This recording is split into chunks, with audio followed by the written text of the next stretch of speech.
చేస్తున్నావే? చికెన్ తీసుకొని వచ్చేటప్పుడు ఆకలి అవుతుంది. చికెన్ కక్కపట్ల కాడ తీసుకొచ్చిన ఏదో గిరాకు ఉంది కానీ మళ్ళీ ఉప్పు కారం కలిపిన, ఉప్పు కారం పసుపు ఉల్లిగడ్డ కలిపి చికెన్ ఉల్లిగడ్డ కోసి వేసేసిన ఉడుకుతుంది. ఆకలి అవుతుంది. అన్నమాట కయ్య మొత్తుకుంటావు కదా.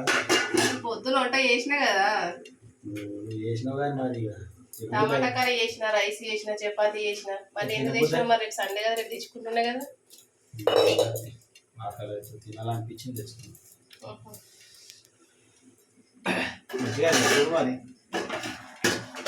ఆయన అయితే చికెన్ కర్రీ చేస్తున్నాడండి.